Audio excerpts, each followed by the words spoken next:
dari kajian saya, ya, dan saya tidak bicara sejak 65, tapi sejak 45, ya, saya kemudian merumuskan, ya, satu hal yang saya beri nama sebagai 10 subversi neokolonialisme.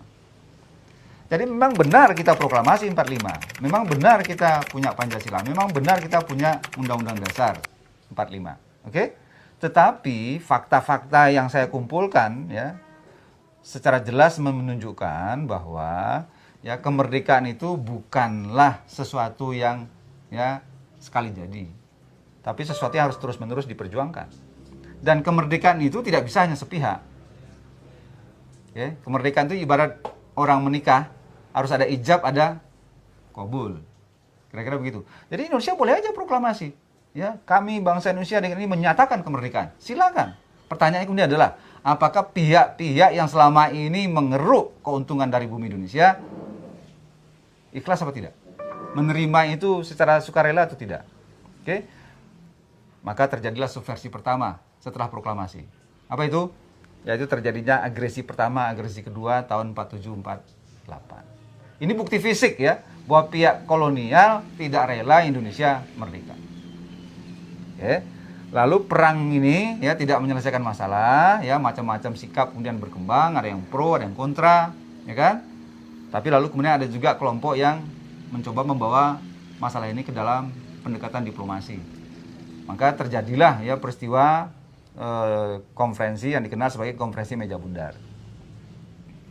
Kita selama ini nggak tahu persis apa yang terjadi di konferensi meja bundar. Yang kita ketahui adalah bahwa kita lalu memperoleh pengakuan kedaulatan. Oke? Tapi nah ini juga nggak saya sengaja, saya main-main ke Taman Pintar, ya, lihat-lihat buku, tahu-tahu saya menemukan buku, ya, lawas, rekaman sidang konferensi meja bundar. Apa yang saya pelajari dari buku itu?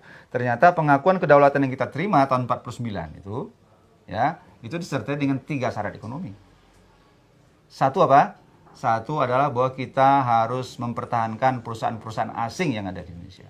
2, kita harus mematuhi IMF dalam mengelola ekonomi Indonesia. Yang ketiga, Indonesia harus bersedia menerima warisan hutang dari Hindia Belanda. Penjajah yang berhutang, yang dijajah yang disuruh bayar. Ini subversi yang kedua. 49. Oke? Nah, yang ketiga, tahun 1956, Soekarno dan kawan-kawan, ya, membatalkan KMB secara sepihak. Ya, padahal 50 sudah bayar utang, 51, 52, 53 dan seterusnya. Tapi 56 kemudian nampaknya capek gitu, ya. Kemudian tidak terima, lalu nekat membatalkan. Lagi-lagi terbukti pihak kolonial nggak terima. Ya, sudah enak-enak terima angsuran utang, sudah enak-enak perusahaan nyaman, sudah enak-enak kita mengikuti IMF, lalu kita putus, mereka nggak terima. Lalu apa yang terjadi? Terjadilah apa yang disebut dengan peristiwa PRRI Protestan. Ini adalah bentuk destabilisasi, ya, atau adu domba yang dilakukan oleh pihak-pihak kolonial untuk memecah belah Indonesia. Ini subversi yang ketiga. Oke? Nah, lalu yang keempat, tahun 57, ya, banyak orang mungkin ini menganggap peristiwa biasa. Tapi bagi saya ini peristiwa yang amat sangat penting, ya. Karena peristiwa ini menunjukkan bahwa pihak kolonial tidak lagi hanya bicara perang fisik, tidak lagi hanya bicara, ya, bagaimana mengikat melalui kesepakatan-kesepakatan internasional, atau tidak lagi, ya, kemudian mencoba mengadu domba, gitu. Tapi kemudian mereka mulai masuk melakukan penetrasi pemikiran. Apa yang dilakukan 57? Mereka lalu mengirim sejumlah ekonomi Indonesia untuk mempelajari kapitalisme di Amerika Serikat.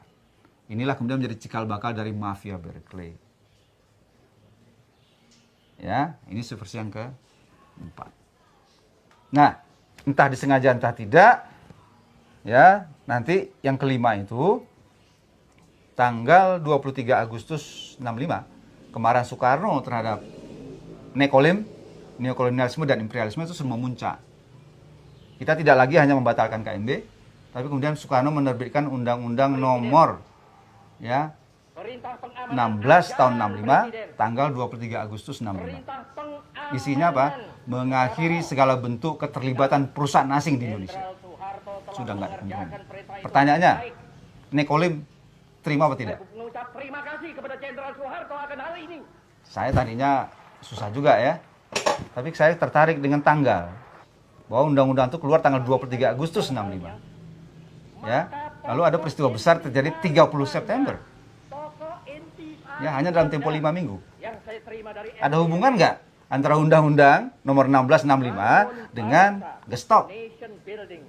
Saya nggak mau cepet-cepet menafsirkan, ya. Saya bilang ini agak sensitif. Lalu apa yang saya lakukan? Yang saya lakukan oke lah, ya. Mungkin ada hubungan, mungkin tidak ada hubungan. Oke? Lalu yang saya ingin cari bukti, apa yang terjadi pasca Gestok? Ya. Lalu saya temukan bukti ya berupa beberapa undang-undang, yaitu Undang-Undang Nomor 7, Undang-Undang Nomor 8, Undang-Undang Nomor 9. Isinya apa? Undang-Undang Nomor 7 sepakat mengangsur kembali hutang-hutang Hindia Belanda. Ini November 66. Undang-Undang Nomor 8 mendaftar menjadi anggota ASEAN Development Bank. Undang-Undang Nomor 9 mendaftar kembali menjadi anggota IMF dan World Bank. Clear, saya bilang. Oke? Jadi Gestok itu adalah subversi yang kelima. Dan saya kemudian mempunyai tafsir sendiri mengenai Gestok. Tafsir saya apa? Tafsir saya Gestok itu adalah rekayasa korporasi-korporasi asing untuk menghabisi rezim Soekarno. Terbitnya Undang-Undang 789 adalah subversi yang keenam. Oke? Nah, setelah itu baru terbentuklah rezim Soeharto. Yang saya lebih suka menyebutnya sebagai rezim kontra-revolusioner. Ya, dan kemudian mafia Berkeley sudah selesai sekolah, ya, lalu pulang, masuk, bergabung, memperkuat pemerintahan Soeharto. Ya, ini subversi yang ke-7. Ya, jadi terbentuknya rezim kontra-revolusioner, ya, yang mengadopsi ya para ekonom mafia Berkeley itu sebagai bagian dari pemerintahan. Oke. Lalu yang ke-8 terjadilah liberalisasi tahap pertama tahun 82. Lalu yang ke-9 kita mengalami krisis 1998, terjadi liberalisasi tahap kedua ya dengan dilaksanakannya agenda-agenda ekonomi neoliberal. Dan itu belum selesai. Kemudian masih ada yang ke-10. Apa yang ke-10? Yang ke-10 bukti yang paling kuat adalah bahwa ternyata yang menjadi common enemy pihak kolonial selama ini ya, itu adalah pasal 33 Undang-Undang Dasar 45. Maka tahun 2002 terjadilah ya upaya amandemen terhadap pasal 33. Nah, ini adalah subversi yang ke-10. Ya, saya hakul yakin ya dengan cara berpikir saya ini. Kenapa? Buktinya setelah upaya amandemen itu dilakukan, yang ternyata yang berhasil dilakukan hanya menghilangkan penjelasan. Sementara batang tubuh ayat 1, 2, 3 tetap. Dan sampai detik ini, ya sejumlah undang-undang diuji di MK dengan berbekal pasal 33 ayat 1, 2, dan 3. Dan undang-undang itu batal demi hukum. Mulai dari undang-undang kelistrikan, undang migas, ya, lalu yang terbaru undang-undang sumber daya air. Nah, itu, ya. Jadi saya kira jelas ya, apa yang sedang terjadi gitu. Ya. Kalau kita konsisten dengan cita-cita proklamasi amanat konstitusi sampai kepada pasal 33, maka ya hampir boleh dikatakan sangat terbatas tempat bagi ekspansi kapitalisme di Republik ini. Ya, tetapi karena negara ini atau bangsa ini lahir dari kolonialisme, artinya apa? Kapitalisme sudah masuk sebelum kita proklamasi, mereka nggak mau pergi begitu saja. Mereka mencoba terus bertahan ya sampai-sampai melakukan 10 subversi neokolonialisme yang saya kemukakan tadi.